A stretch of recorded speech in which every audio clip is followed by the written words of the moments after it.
AI가 글을 쓴다는 거 이제 정말 먼 미래의 얘기가 아니잖아요? 그래서 말이죠. 오늘은 이 AI가 글쓰기의 세계를 어떻게 바꾸고 있는지, 그리고 이게 바로 여러분의 일과 창작 활동에 어떤 의미가 있는지 한번 제대로 파헤쳐보겠습니다. 아마 다들 마음속에 이 질문 하나쯤은 품고 계실 거예요. 내 일자리를, 내 역할을 AI가 뺏어가는 건 아닐까? 바로 그 질문, 오늘 한번 제대로 답을 찾아보겠습니다. 자, 미래를 보려면 현재를 정확히 알아야겠죠? 인간과 AI가 글쓰기에서 뭐가 다른지부터 한번 짚어볼게요. 보세요. 인간은 공감 능력, 살아온 경험, 그리고 그 미묘한 뉘앙스 표현에 강점이 있어요. 반면에 AI는요, 압도적인 속도와 스케일, 그리고 데이터를 기반으로 한 효율성, 이건 정말 우리가 따라갈 수가 없죠. 그러니까 이 둘은 경쟁 상대라기보다는 서로 완전히 다른 재능을 가진 파트너라고 보는 게 맞습니다. 자, 그럼 첫 번째 섹션부터 시작해볼까요? AI가 더 이상 그냥 신기한 기술이 아니라 우리 일상으로 들어온 콘텐츠 창작의 새로운 현실을 한번 들여다보겠습니다. 생각해보세요. AI는 이 세상의 거의 모든 정보에 그냥 바로 접근할 수 있거든요. 그 결과 단순히 사실을 쭉 나열하는 글의 가치는 이제 거의 제로에 가까워졌다고 볼 수 있어요. 정보 그 자체가 더 이상 특별한 무기가 아닌 시대가 온 거죠. 그러니까 AI가 만든 컨텐츠의 한계는 사실 꽤 명확해요. 글을 정말 매력적으로 만드는 그 결정적인 한 끗 있잖아요. 우리만의 가진 독특한 경험과 진솔한 감정, 이걸 담아내지 못한다는 거예요. 바로 이 지점이 오늘 우리가 얘기할 내용의 핵심으로 이어지는 부분입니다. AI 시대에 오히려 그 어느 때보다 더 가치 있어진 절대로 대체할 수 없는 우리 인간만의 기술에 대해서 말이죠. AI가 절대 따라할 수 없는 우리 인간만의 능력, 크게 한 세 가지로 나눠볼 수 있어요. 첫째, 독자와 감정적으로 이어지는 공감의 능력. 둘째, 글의 큰 그림과 방향을 잡는 전략적 사고. 그리고 마지막으로 글의 생명력을 불어넣는 미묘한 뉘앙스 표현.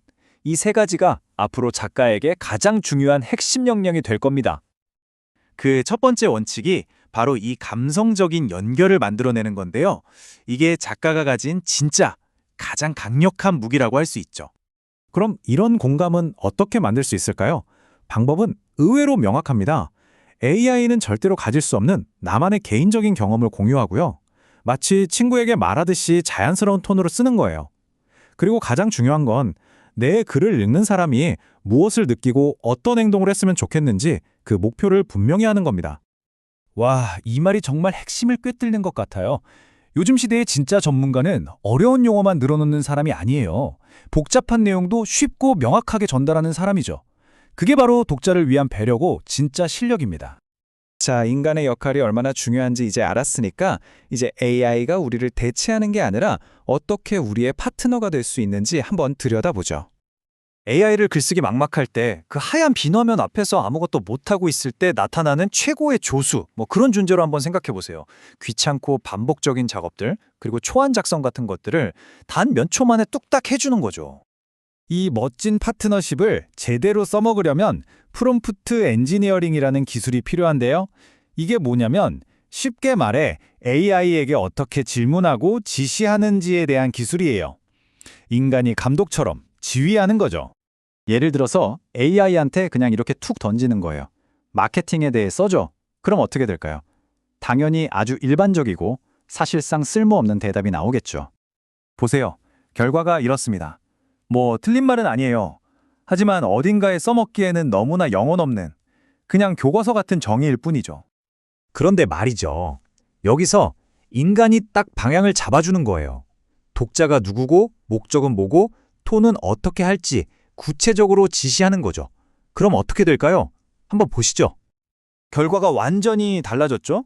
훨씬 더 구체적이고 목표가 뚜렷하고 바로 써먹을 수 있는 초안이 나왔어요. 이제 인간은 이걸 살짝 다듬기만 하면 되니까 몇 시간은 그냥 버는 셈입니다. 자, 그럼 이제 좀 더 실용적인 얘기로 넘어가 볼게요. 이 똑똑한 도구들을 어떻게 하면 잘 쓸 수 있는지, 그리고 뭘 조심해야 하는지 알아보겠습니다. 근데 AI를 쓰기 전에 이건 꼭 아셔야 해요. 바로 AI의 한계점들이죠. AI가 없는 사실을 막 지어내는 환각 현상도 있고요. 훈련 데이터에 있던 편견을 그대로 보여주기도 해요. 또 영혼 없는 밋밋한 글을 만들거나 민감한 정보를 잘못 다룰 수도 있죠. 그래서 인간의 최종 검토와 감독은 선택이 아니라 필수입니다. 그러면 어떤 툴을 써야 하나 궁금하실 텐데 이건 여러분이 어떤 작업을 하느냐에 따라 완전히 달라져요. 마케팅 컨텐츠를 만들 땐 제스퍼 같은 툴이 좋고요. 글을 좀 더 명확하게 다듬고 싶을 땐 그래머리가 도움이 되죠.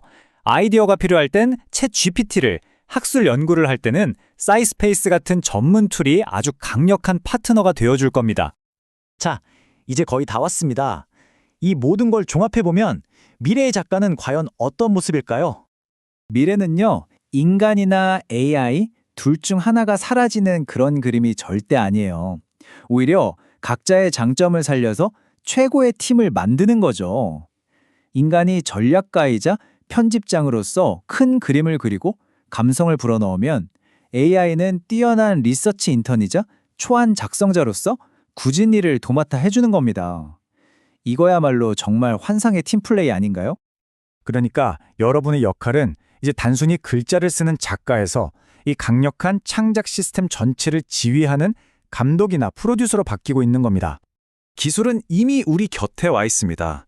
이제 남은 질문은 딱 하나죠. 여러분은 이 똑똑한 부조종사를 옆에 태우고 여러분만의 목소리를 어떻게 더 크게, 더 멀리 퍼뜨리시겠습니까?